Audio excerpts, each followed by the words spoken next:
problems and weaknesses, a lot of opportunities when it comes to the entrepreneur and the small business that a site selector, you know, is going to yawn at, honestly.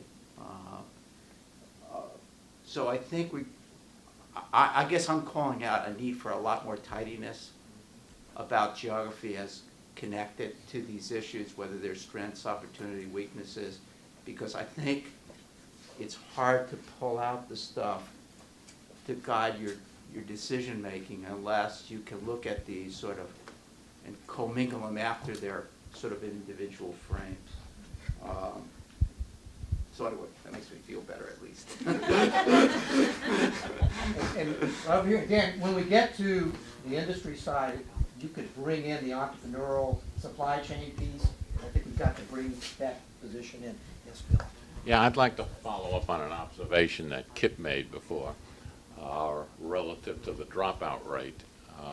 I would suggest that leading the list of weaknesses and threats to our ability to generate talent in this area is the dropout rate.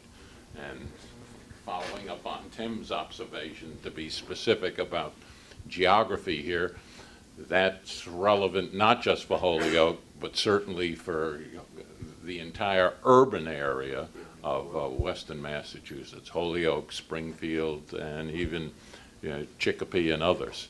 And if we don't address that one and address that effectively, I think much of the other activity in this area is going to go for naught.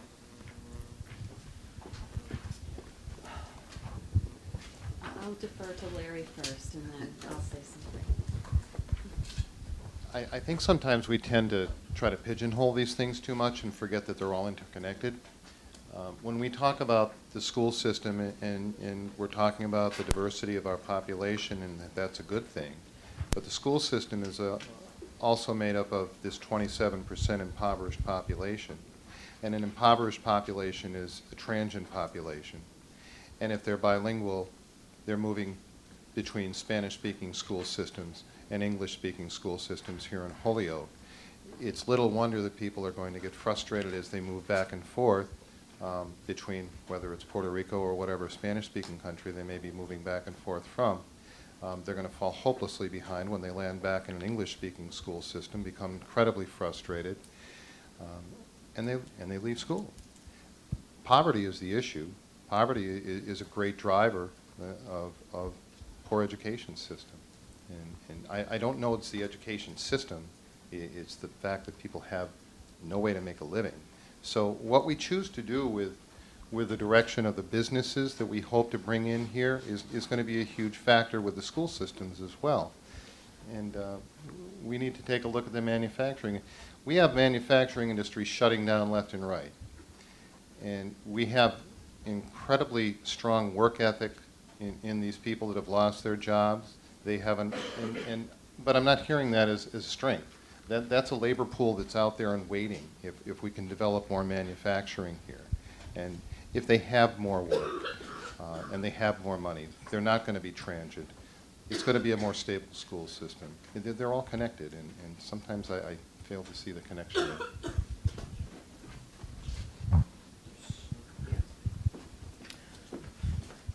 So I appreciate the comments, and at the same time, perhaps you're seeing what our challenge has been, which is we're going to struggle to be on time, and we've tried to combine things. If we went through a SWAT for Center City, a SWAT for Holyoke, a SWAT for the region, we would have needed the whole day. So we'll do our best. We felt it was important to put ideas out here. This input is really important, and the reminder that I have as I'm hearing this stuff is that it's all what we're going to use as we work towards strategies. And that's where we're driving is towards strategies.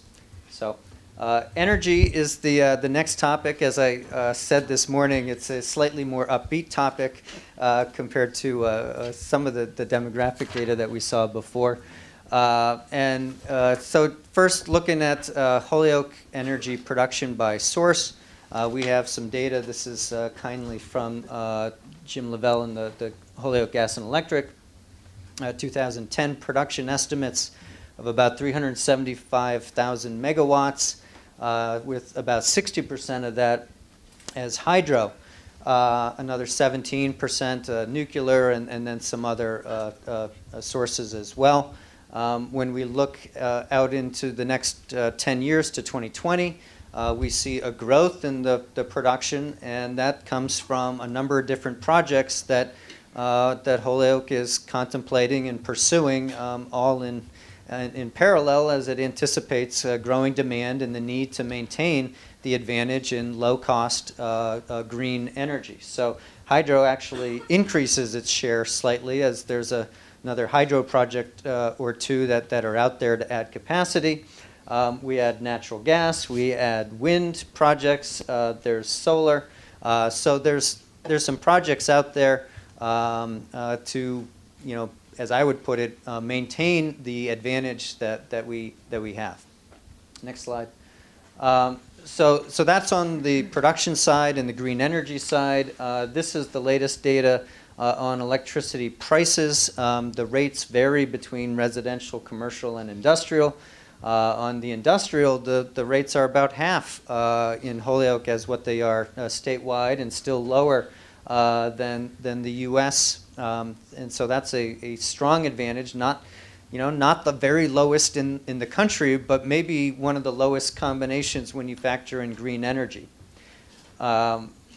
Natural gas energy prices are also lower in Holyoke than Massachusetts overall, another energy price advantage. So what are the strengths? Pretty obvious. I think we've talked about them in every single meeting that I've been part of, which include the low-cost rates powered by the hydro. We really see Holyoke Gas and Electric as a distinguished center of innovation with opportunities to expand low-cost renewable and to partner on the R&D side. As we've talked, each new project, they're thinking of including a certain amount of it for new research, cutting-edge research.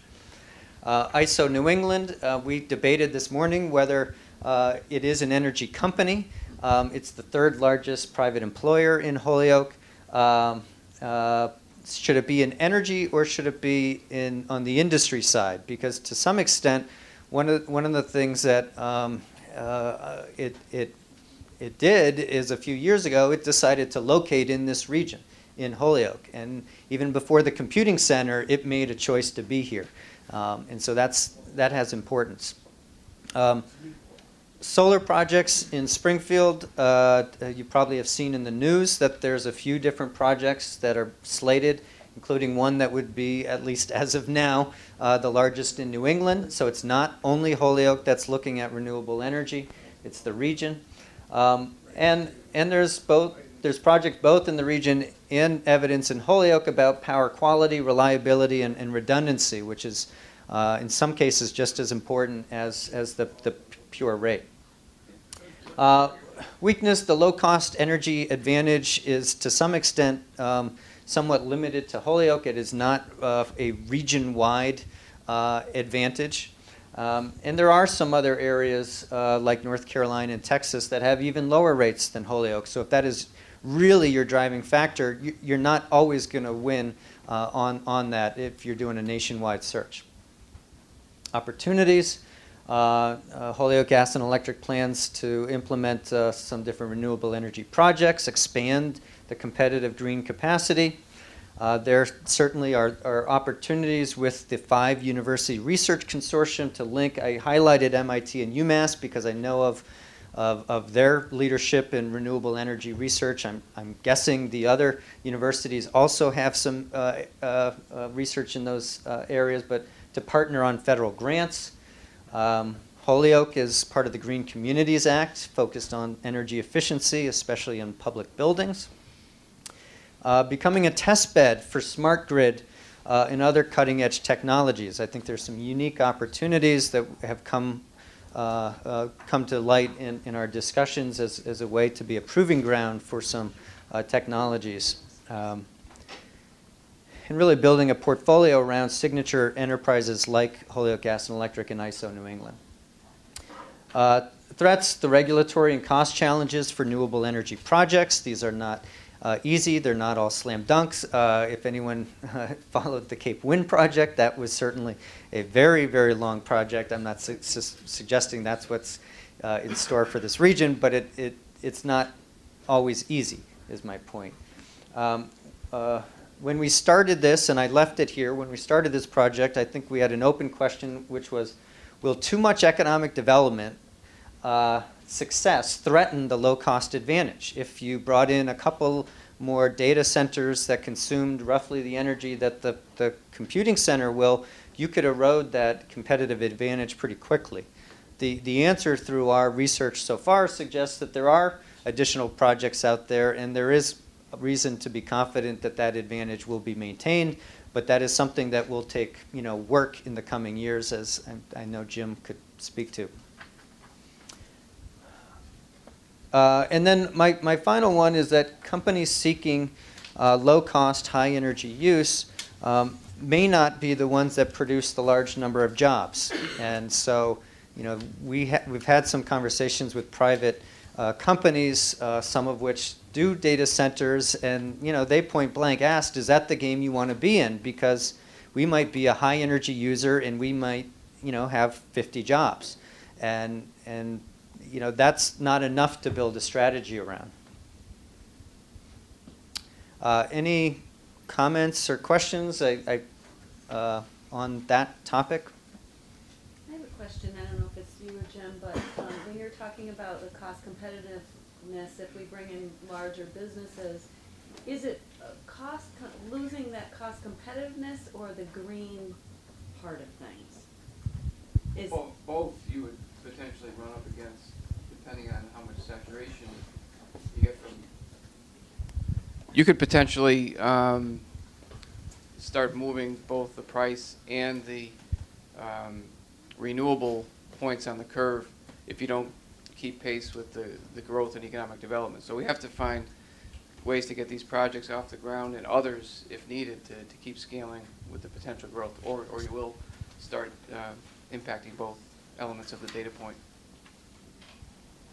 Since there is flexibility to some extent to do that, the flexibility of, you know, Exhibit A, you know, the utility, is actually a high value for companies, especially looking for a green portfolio. So they know, to what Dan's point, the question isn't, do you have it? Do I have a green portfolio that I can show my shareholders, for example, but are you going to be there for me in 20 years? There are not many munis, if any, that can flex like this one. So it's a unique, it's not just an asset, it's an example of good business sensibility, and I think it's marketable.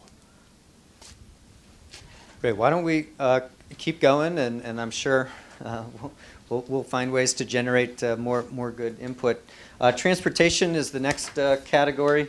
This is simply a map of both Holyoke and then the region, some of the transportation assets in terms of the highway and rail system. You know, one of the big strengths in the region is that it is a crossroads between I-90 going east-west and 91 going north-south.